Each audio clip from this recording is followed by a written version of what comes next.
Amanda, I want to thank you for joining me on the podcast today. It's been a pleasure speaking with you. Oh, Thank you I'm for sorry, we having just me. started. Oh, Every- are we done? Okay, no, we're gonna get forgot to started wear now. my. Oh, I what almost pin are forgot you? my merch. I got to put my merch on. It's my Yeah, you pin better that put your says merch on. nobody's mom. Yeah. Hang on a second. There we go. Okay, now it's Are you official. good now? Nope, All right, bring it up close up so we can see I'm it never. now. No, we don't I'm want to see never your good. bra. I'm No, just. no, don't. You don't get to see my bra. There we go. No, that's okay. Oh, All right, okay. Well, it's a little you're nobody's twisted, but mom. yeah, that's the pin. That's my That's pin. I'm good. very proud to be nobody's mom. That's good. So Well, yeah, tell me a thank you. little bit of. First of all, I want to invite everybody back to the podcast. We just let you get in on our conversations that we have before we usually start the podcast, where I'm very serious and I say, this is a serious subject. But because I'm speaking to a comedian, which is what I enjoy doing anyway, not being serious all the time, we're having fun and we hope you have fun.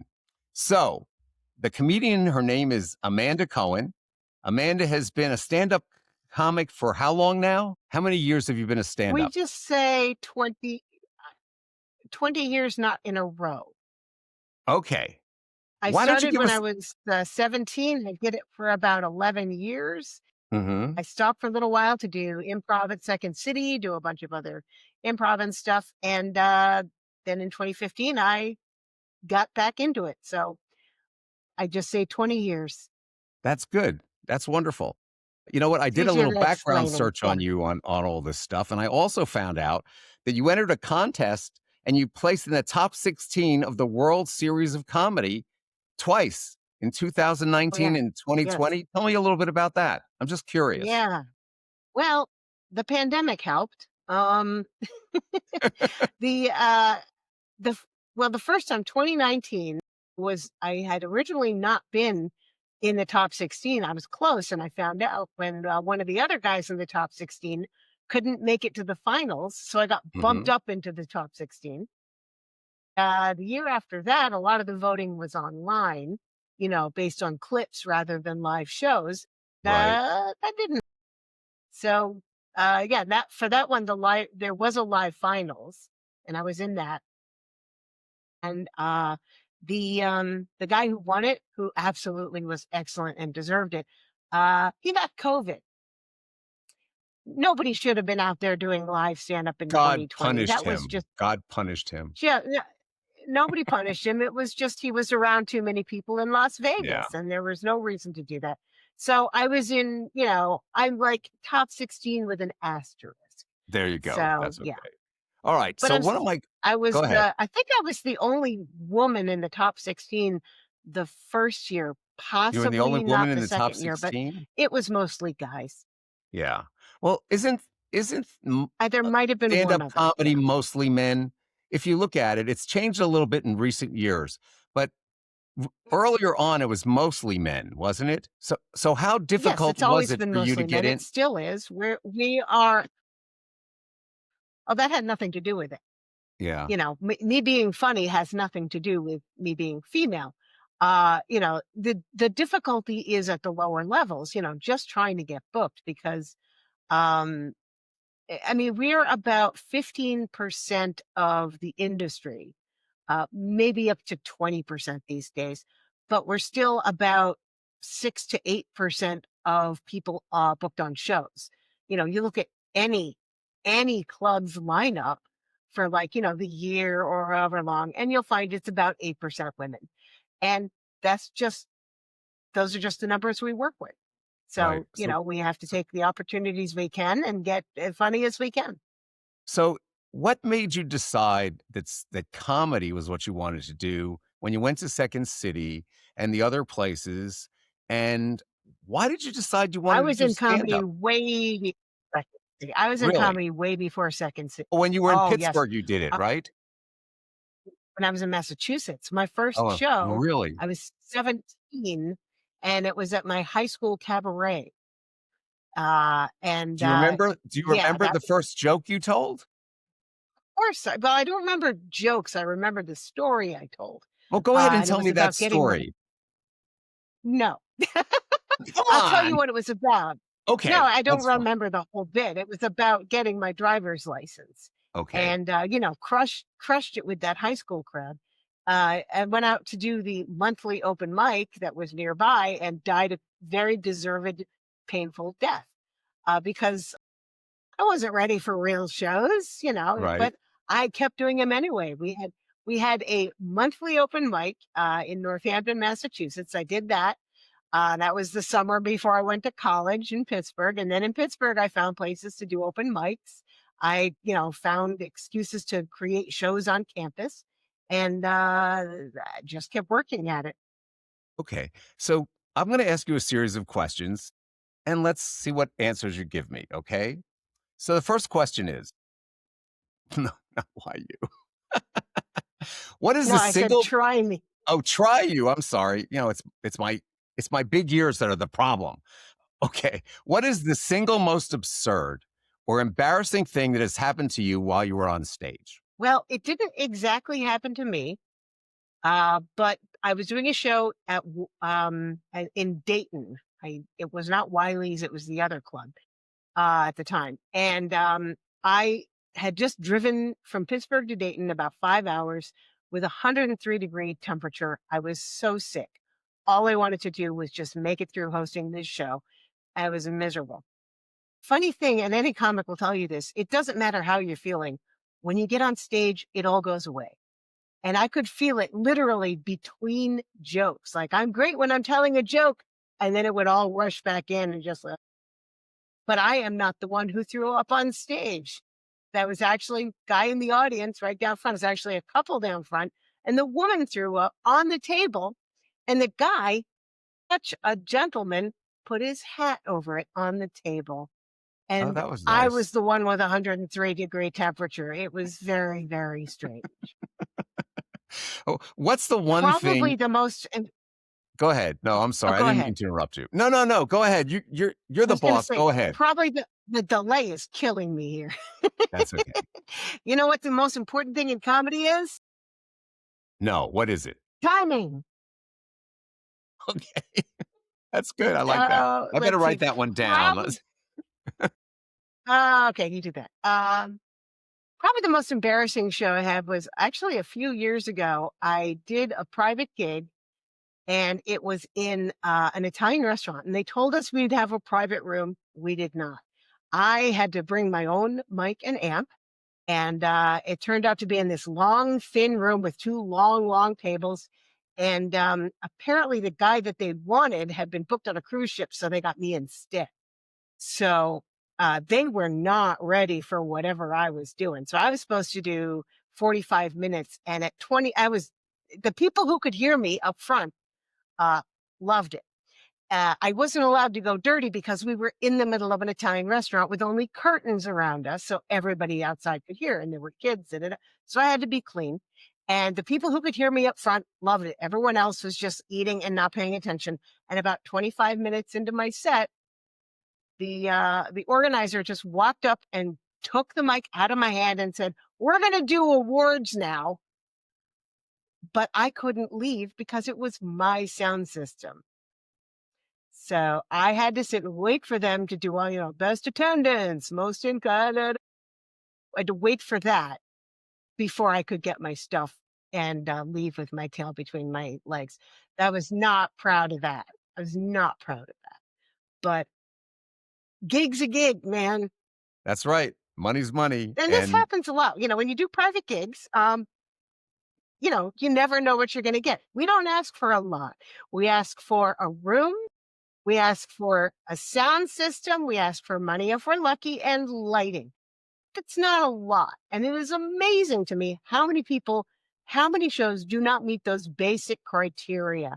Now, granted, I'm not at a level where I can make demands. I'm not working at fancy clubs that have everything.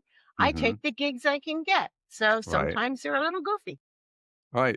But shows like that make it so when you get to a club where everyone is facing forward and you have a working mic and Right. great lights, it makes it so much easier. Okay. What's the funniest piece of unsolicited advice you've ever received from an audience member or a heckler or someone who's in love with you? Let's put it that way. Well, no one's ever been in love with me, so that's okay. Ah. I'm in love with The you funniest already. piece of advice I've ever gotten from that's a real shame. So sorry to hear that. I hope you get better. I don't know. I'm older. I don't know how much better I'm I gonna think get. Go ahead. the funniest piece of advice I've ever gotten is usually someone who says, "I got a joke you can use," and then it's incredibly racist or incredibly sexist, or more often than not about being Jewish. The one I remember most was, "Okay, I got a joke you can use." Okay, okay. So, how was copper wire invented? Two Jews found a penny. That was the joke, and they said I should use that, and I'm like, There you go. "Oh, I get it. Thank you Yeah, very much. What I do you get it. say? Thank you very much, Thank and you." then Yeah, you right. say, Well, "Oh, yeah, that's good." Usually what I try to do is just say the punchline ahead of time right. because I know most of the jokes they're gonna try to tell me, so yeah. And I also get the usual advice is you need to dress sexier, you gotta show off your boobs, you gotta give it's like, it's not my thing, it's not my style, I have no use for that. I mean, I have lately started doing jokes about my boobs because 'cause they're pretty prominent. You can't tell from here, but trust me, they're visible. Well, stand So, up. Let I me see. sometimes address that. Nope, you'll have to find video. Yeah. I already Now, saw you on video. It's okay. I do research on this. here's the thing, though. I was briefly a burlesque performer. That's part of how I Really. got back into stand-up. I And, was. I did. okay. So I I have a couple of questions about that. Wait. Let's stop right there. How did you become a burlesque person? I was in a theater company that started its own burlesque show. It was one of the first neo burlesque shows, classic neo burlesque shows in Chicago before it got as popular as it is today. And I was friends with all of them, but I wasn't a dancer or anything. And I kind of worked up a couple comedic bits that I would do, not naked, but sort of comedy bits I would do, characters that I would do in the burlesque show. And eventually I just got to where, you know what, I'm gonna just try it. And I had a couple different acts that result in mostly nudity, and that's just what it is. And it was really fun. And then I produced a burlesque show that was Devo themed. All of the music was Devo, and it was called Whip It Out. Get it? Whip it out. Did you get And the tips for one rule of the tits? show is you could do Did you hear what I said? most burlesque shows do collect tips. Yes, I did, but I Okay. ignored it. Okay. Well, But because you're a most professional. burlesque shows do collect tips. Yes, because I'm a professional. I had the absolute worst gig you've ever performed. That would have been about, oh, I was about 4 years in, and it was a New Year's Eve show. And it was for people under 21, and it was the day before New Year's Eve, and it was a heavy metal show where they had heavy metal bands. Again, this is 80s, so they were like, hair metal, and the entire audience is like 12 to 21 or 12 to 20. So teenagers, right? Right. And they told us, these are their words. They said, "This isn't HBO. You can't talk dirty. These are kids." Meanwhile, the hair metal bands are up there going, "Motherfucker, da-da-da," and we had to keep clean. So what they did is it would be a band, and then while they changed over the stage, there'd be a comedian, and then there'd be the band, and then another comedian. So, already that was a challenge. But they had no use for us. They would rather have just had house music playing and, you know, done whatever they were doing in that audience. Vaping didn't exist then, and they weren't No. smoking. So I think they were just, I don't know what they were doing, but they didn't want to see comedy. And we tried. We really did. They were throwing stuff on stage, pennies and keys, whatever. And yeah, they had, but and of course, the booker was complaining, like, "You're not making them laugh," and we're like, "They're not here to laugh. You can't just plug in a comedian to fill space. It's not what we do." That's right. So that was a That's pretty right. rough show. But also, I was very new. I feel like I could pull it off today. At the time, no, I had no business being in front of that crowd. Also, I should mention it was in a theater that held about 600 people, and there were about Oh my goodness. 150 kids down front. Oh, That was wow. it. That was the whole show. So, it was a failure all All around. the way. Okay, I what's the should one joke or bit you wrote that you thought was brilliant, but just completely bombed every time you used it? I wanna hear the joke. well, that's interesting because if I did something and it bombed more than twice, I stopped doing it. So I can't Okay, say, that's "Oh, good. here's the thing that I keep doing that bomb," that's part of the process is you write things and they don't work and you dump them. Honestly, I'd have to go through my archives Yeah, to find something that worked so bad that I stopped doing it because it's a my brain is protecting myself by forgetting those bits. and I don't blame you. Um, Legit, I would have to go through the archives and figure that one out, but the thing is there's always gonna be stuff that doesn't hit every time. Exactly. Um, it's a little bit random, some audiences are gonna prefer this, some of them are gonna prefer that. Um, you know, I can tell you a bit that works about half the time, which is not Okay, enough, so I I'll don't take do it that. very often. Okay, Uh, I talk about how so when I do stand up, I'm not wearing my glasses, and I talk about how, you're supposed to know your type in Hollywood to be an actor. You got to know your type. Are okay. you an action hero or a action hero's best friend or whatever? And I know my type. My type is 1940s dowager. My type is Margaret Dumont.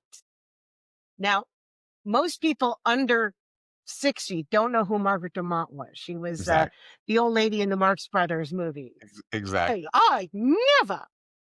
So I have a bit about Very that's good, my very Hollywood good. type, and it thank you, but it doesn't work enough for me to do all the time. If I'm working with an older crowd and I know they'll appreciate it, then sometimes I'll bust it out, but generally speaking, my Margaret Dumont kind of it's my inner Margaret Dumont, and I'm older than she was when she was Margaret Dumont, that's the thing, so yeah, but she All was right. she was, I believe, an unrecognized genius. What's the strangest or most surprising location you've ever been asked to perform a set? On a bus. I've A done bus? gigs on buses twice. Yeah. The first time, that was in my previous lifetime, my first go around at comedy. I used to occasionally do Dr. Ruth Westheimer. That's how long ago it was. And I was hired to do Dr. Ruth on a bus for a bachelor party that was going from one place to another, and there was like a 20-minute drive. They thought it would be fun to have comedy in between as Dr. Ruth. The problem there was that they didn't have a microphone on this bus, and they all had the windows open because it was summer. So I'm literally yelling over traffic. That did not go well. But I got to make up for it many years later, a couple years ago, in Northampton, Massachusetts. There is a comedy bus. It's called Chucklin' Charlie, the comedy bus, and he still does shows, on weekends, and they're great. He has a great sound system built into the bus, and the audience is all BYOB because obviously they don't have a bar on the bus, so people bring everything still and having a great time. So I kind of got to make up for my previous bad bus experience with a That's good good. bus I experience. I would have liked to have heard the jokes that you told on that bus. Well, I mainly did my act, but I also kind of called people out. Like there was a couple sitting right in front of me. They had a cooler and they opened it up and they had like a bag with it had to be 50 jello shots in different colors arranged in a pattern in the bag. And they just start handing them out. I'm like, okay, that is next level prepared. They had a That's whole right. cooler, had it with the flavors. It was amazing. Yeah, they were truly prepared. And I'm like, no other comedy club will let you bring in your own freaking jello shot. That Really. was Well, I they guess were maybe they're ready. safer on the Yeah. road. They don't need to have that liquor license. Like you said, it's bring your own. It's a great Exactly. idea. They It's a right. great Well, there's idea. it, it is amazing. The bus Yeah. goes for about 45 minutes, and then it stops at a place where people can, pee as they will have to, and maybe Right. get some food or something. And then they get back on, we go back, and it just winds through town, and it's scenic, and we Nice. make fun of some of the places we go by, and it's just really fun. Yeah. Do you have a pre-show Chuckling Charlie. Chuckle and Charlie, and that's in what town in Massachusetts? That is in Northampton, Massachusetts. Northampton. Okay. Well, Yep. it's gonna be mentioned in Highly the recommend. podcast, so hopefully we can send him some business his way. Do you have a pre-show ritual, um, that you do almost every time? Stretch. I do some, bending over and stretching and stretch my arms and uh I can't eat before a show. I know some people who can and I cannot, which is why when they say, "Oh, come to our show, there's, free dinner." I'm like, that does not help me because I'm not going to eat. I just can't. I can't eat right before a show. Um I actually had a discussion about this with Weird Al one night. Really? I Yankovic. saw Weird Al. I Yes, I've known him for years. And I was backstage pre-show, and he was saying, they lay out this whole food thing, obviously for the band and the crew and everyone. And he always said, "Yeah, I always want to eat, but then after the show, I'm like, where's my food? I did a show. I want food. You do the work and then you want the food. It's just a very, very, human thing." So Right, yeah, he said that's why he would sometimes gain weight on the road because big dinner before the show, and then after the show, where's my food? And I kind of feel the same way. Like I can starve all day to do a show, but then after the show, where's the Burger King? Where's the Taco Bell? Come on. right. It's Well, it's a very bad you've habit I'm trying to expended get out of. all of that energy, Right? so you need it. You need to have some Yeah. fuel. Yeah. I need a Taco Bell. Yeah, sure. I Need eat at Taco Taco Bell. Bell. It's Uh-huh. always good for my Yeah. digestive system, you know? Yeah. It's you know what? Everyone jokes about Taco Bell like that. I have never had a problem. So maybe it's you. It could be me. But you know what? I was very upset when they did away with their 7-layer, burrito, which they brought back recently because it was all vegetarian, and I thought that was really great, and then they took it away, but they brought it back, but I don't know what happened to it since. Where do you usually find I your didn't even jokes? know that's too big. Yeah. Where Uh do you find your in my jokes? head? In my Yeah. head. But what And makes you then they're in what my brings a notebook. joke onto you? In other words, are you walking down the street or you meet somebody or you're in the middle of a conversation and you come up with something, you say, "Gee, this will work in my bits." No? If I knew that, I'd be on my 3rd album. Okay. I am not a very I'm not a very disciplined writer. I do not have, Okay. a huge stockpile of material. I have a lot of stuff I don't do anymore because I don't think it's funny anymore. And I have a lot of stuff I don't do because it needs a certain kind of audience that's going to be a little more accepting of weird, dark stuff. Um, a lot of it, it just like pops in my head and I write it down. Okay. Some of it is actually sitting down and thinking about a specific subject and writing down ideas and then cutting out the 20 that don't work. Mhm. So it's just, it really depends. But a lot of my favorite bits just showed up one day. Isn't that And amazing? the great Geechee Guy, yeah, are you familiar with Geechee Guy? Do you No, remember I'm him? not. No, I'm not. He, okay, he passed away a couple years ago. He was the king of one-liners. I think he may have had a world record for the number of jokes told in one set. Really? Uh, and they were all puns, and he's just brilliant. And I did a workshop with him, and I said, "What about jokes that write themselves? Should they be allowed to do so?" Because sometimes you start writing something, and it's like, well, obviously it should be this, and then it's too easy, and that means to me it can't possibly be original or funny. And he Mhm. said, um, jokes might write themselves, but they don't write themselves down. So that was a big eye opener to me. It's like, it's That's true. okay if something feels too automatic, if it feels too logical and instant, that's fine. Maybe a lot of people have had that thought, but you write it down and it is yours. So yeah, sometimes I will see something that will make me laugh. I'll hear something that will make me laugh. It has to make me laugh first. If I don't laugh, then I'm not going to bother trying to make other people laugh with it. Right, I understand. I have. Yeah, my knowledge of comedy, sadly, is very, very deep.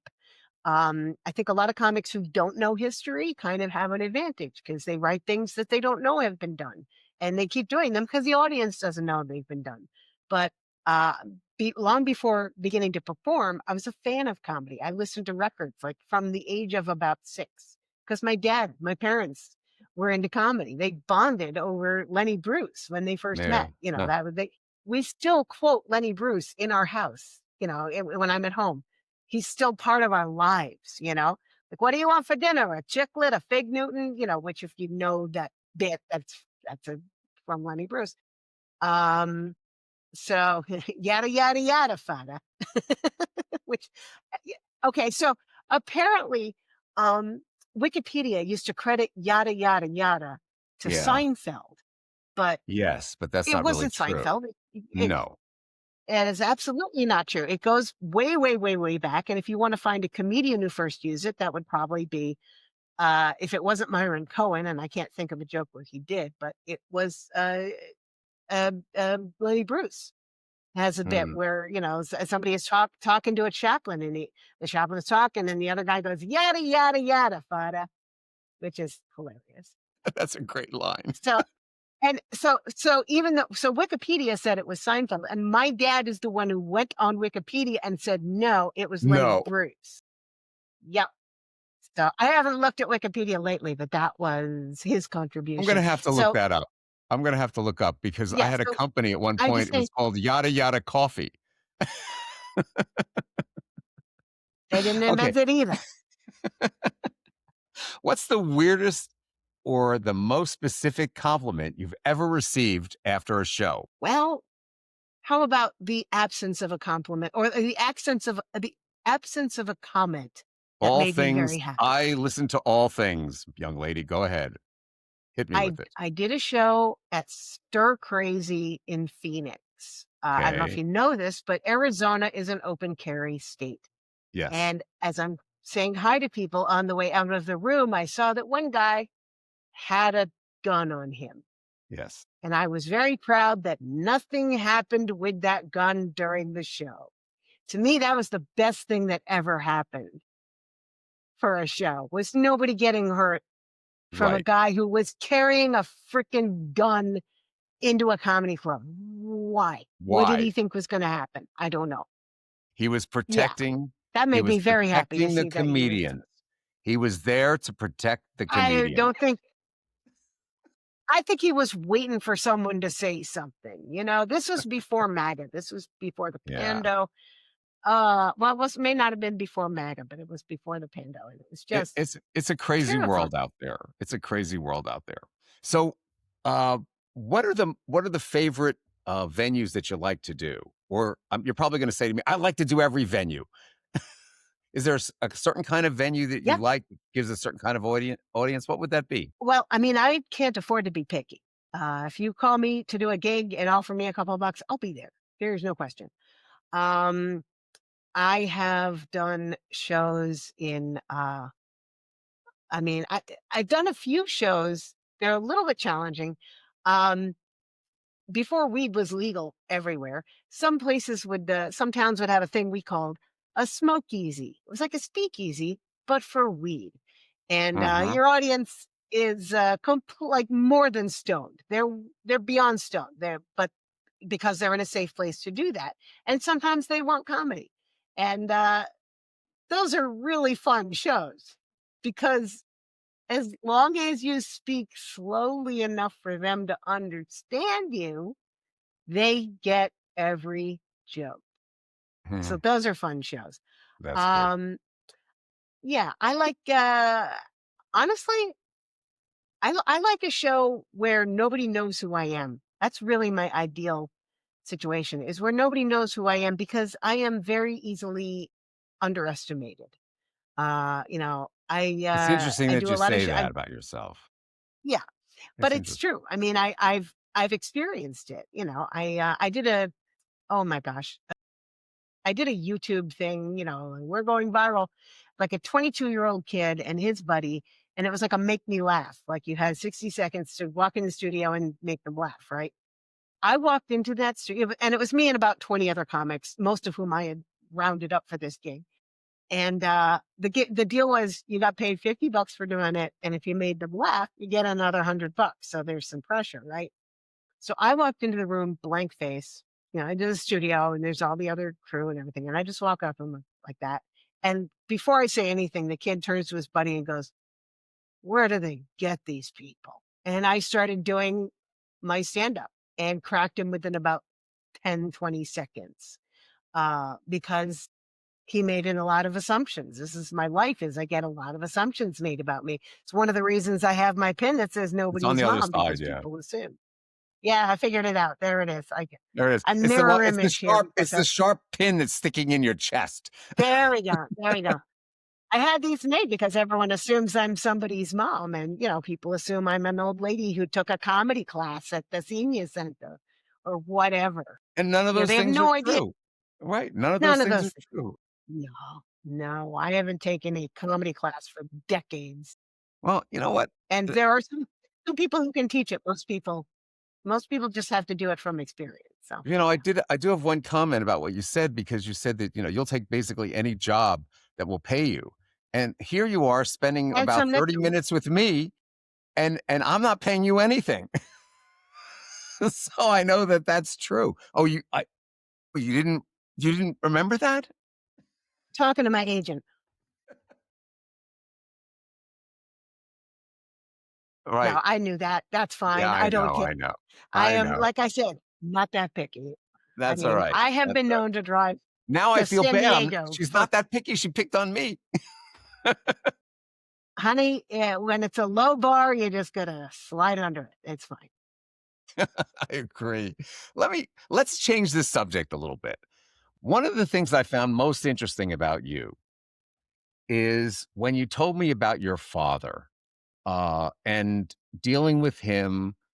And I'm just going to say that, and I'm going to let you tell the whole story because I haven't heard this story, but it's a very heartwarming story. And I would like you to tell my audience, who are primarily seniors, meaning people 50 and up. They're really 60 and Not the up. cocktails. They just don't Yeah. want to admit it. Okay. Go ahead. And just tell me about your dad. Okay, so my dad was an artist, and I hate saying was because he's still alive, but he's not an artist anymore. Um, my whole life, my parents were both artists together and then apart.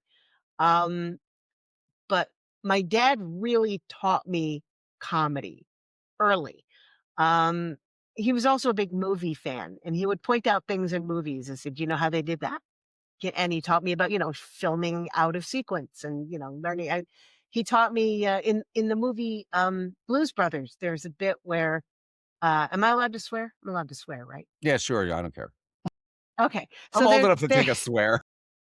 Go ahead. Okay, good. Well, there's a line in the movie where they've just finished the gig at the country and western bar. We got both times, country and western, and the actual band shows up. The good old boys, they show up and find out that the Blues Brothers have taken their gig, and the lead guy says to the two of them, "You're gonna look pretty funny eating corn on the cob with no fucking teeth." And my dad said, "You know why that was funny?" And I think because he swore. I said, "No, because the word teeth, the key line, the key word was at the end." So, even he was never a comedian, but he understood the rhythm of it and he understood the language of it. And he had all kinds of comedy albums, and that's what we listened to growing up. I mean, I did not get into music until much later. And when I did, it was like basically comedy music. That's why I love Weird Al and Dr. Demento and all that. But Hmm. so he raised me basically to be a comedy fan, and it just seemed natural to me. To the extent that, I would mention comedians to friends of mine, they would have no idea what I was talking about. And that was always odd to me. What do you mean you don't know who George Carlin is? Because to me, that was like the Beatles. So, so fast forward many years to about 3 years ago. My brother had been working with my dad in the studio for about 20 years.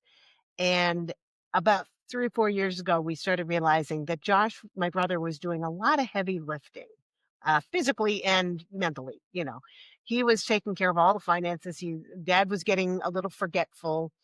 And Josh was really propping him up in some ways. And then there came a point at which my brother couldn't do that anymore. So we moved my dad into assisted living. And, it was great. He had a little apartment, a bedroom, and he kind of could, walk around. You didn't have to worry about cooking. You didn't have to worry about bills. Josh handled everything. Then in the past, over a course of about 3 years, he declined. And the doctors suspected Lewy body dementia, which is not a thing that you can diagnose, unfortunately. At the moment, there is no test for it, there's no treatment for it. It's just one of the ways you can go bad. It's what happened to Robin Williams. Um, so so for 3 years, he's living in this assisted living, and it's just, well, now he occasionally uses a wheelchair. Well, now he always needs the wheelchair. And about 6 months ago, uh, we had a doctor, we had some tests, and it was determined that he was no longer thriving, and it was time to go on hospice. So that started about 6 months ago. And since then, uh, and all of this time, I'm living in Los Angeles, and my brother's back in Massachusetts with my dad. He'd been going almost every day, and it got to be too much for him. So we just had to up the care and take care of it. And my brother's still there probably every other day. Um, and lately it is, he has never gotten to where he doesn't know who we are, but he doesn't always know where he is or who is around him Mhm. because he is looking for people who are not there. One time I was visiting, sometimes he's perfectly happy. He'll be sitting there looking at the ceiling, watching a movie only he can see. And he's very happy. He's just not necessarily connected. So it's been like that for quite some time. And in the past few months, uh, he has been declining. So, we've started to make arrangements, all that kind of a thing. And now we're literally going day by day. I haven't canceled any shows, but it's really hard for me to book shows because I don't know what's happening. Like I could literally get a call this very second. I'm holding up my phone here, saying you need to get on a plane right now. And I will. I have everything set aside to do that. It's like I'm pregnant. It's like I'm ready to go to the hospital at any time, but it's the opposite. Um, so that's, it's sometimes it's kind of hard to do comedy when all you can think about is your dad Absolutely. failing in a hospital bed. So, but yeah, so at this point, but the thing is, he at every state of his life, always he wanted to know about my comedy shows. He wanted to know how things were going. Um, in fact, the last show he saw, something happened where we realized he shouldn't be out and about anymore. We were, I was at a bar and it had those high chairs and he almost fell off of one. Somebody caught him, thank God. But that was when we realized, oh, he's not moving well anymore. He's not, we had taken away the car keys years ago, years before that. Um, so yeah, it's kind of a hard place knowing things are going to change any second. Who knows? By the time this goes on the interwebs, we might have to Soon. dedicate this to him. I don't Yeah. know. It's really hard to plan it and really hard to think and write funny. You know, How old is Laurie Mike now? Kilmartin did a How old is he he? is 89. He is Yeah. God 89. bless him. Yeah. Where we And would love for him to make him to 90 just because it's easier to say than 89. It's got one less that's true. syllable. So when we tell people he was 90, it's easier to say than he Yeah. was 89. It's just a lot of work. So we're hoping that he can make it to Yeah. March. Who knows? Caregiving is so So, difficult. Caregiving is so difficult well, for members of your family, it's and I it don't is. envy you that, but I've been through it. Yeah. And Well, again, it's a tough it was road. It's a it's tough been road. mostly my brother. That's the thing. I'm the slacker because I'm out here in LA living it up. Mhm. And the past couple years, I've probably flown home about 8 times. Um, I'm going back in a couple of weeks, and then Mhm. after that, I'll be back a month after that. And at this point, it's not even just for him. My mom is 90. I was in charge of her 90th birthday party. I did all the food. It was fun, and she had a great time. She's still living at home Yeah. alone, and which is it's a challenge, which is one of the reasons she loves it when I come home because yes, I'm home to Absolutely. visit dad, but that Mhm. can only handle, we can only, even my brother can only handle like an hour or so at a time. He's rough. The rest of the time, I'm taking care of moms, I'm helping her shop, and I'm cooking, all of that stuff. So, I go home and it is very much about my parents. And then while I'm here in LA, it's just, the guilt and the fear and the expectation that at any moment I have to just drop everything, which is fine, but it's also, it's kind of nerve-wracking. Every time I hear It's the phone it's ring, very it's very hard on everyone, yeah. and But my brother is the one doing most of the your work. your He brother was is he is yeah. carrying the weight, but your mind is carrying your weight. But my Yeah, advice it's fun. m m my advice would be to you to make a list of things you wanna ask your parents while they can still answer Oh, you. it's too late for that. My mom can, and I have asked her Yeah, many things. I'm yeah. actually including some of her story in a solo show that I'm working on about Mhm. basically being Wow. raised as an activist by my mom, but my dad is not answering questions. I have recorded a few things that Yeah. he's talked about over the Have you years. I have a little have you video and a played little have you audio. tried playing music for him that he would enjoy and showing him pictures of people? Has that helped at all, or he's No, beyond that at this point? I mean, maybe a year or so ago, maybe. Yeah. Yeah, I used to bring him photos because I travel a lot doing Yes, of comedy, so I course. get to see all kinds of great places, and I would take photos and I would run them on his TV, and he would love that. That was really fun. And occasionally, we would play some music, some Devo, which he loved. And it was good. But at this point, yeah, he doesn't really like the noise. He can't really focus. He used to live for TV. TV was really big for him. And he can't focus on it anymore. He can't follow a story at this point. So it's just a question of being there while he's asking for help. And, the thing about Lewy body is that it's intermittent. You have good days and bad days all the way up to the end. So he is not he's not in a real position. He can't really reason. He can kind of answer questions, and he can sometimes on good days he can form a thought to ask a question. But I will tell you this: every time I do see him, he asks how the show was.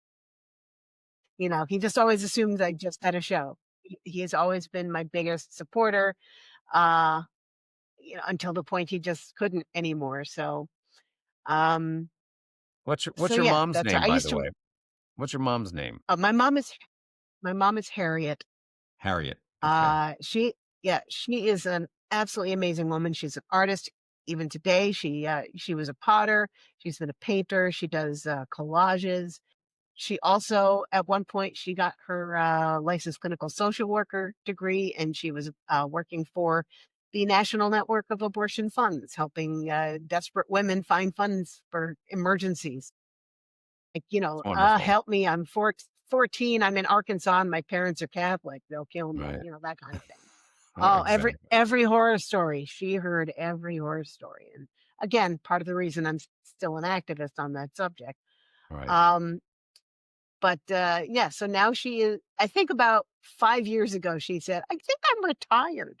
That's the thing about doing art is that when do you retire? I never intend to retire Right. from stand It's up. it's better I to keep will. active as long as you can. It's better to Yeah, keep that's active as my long as you plan. can.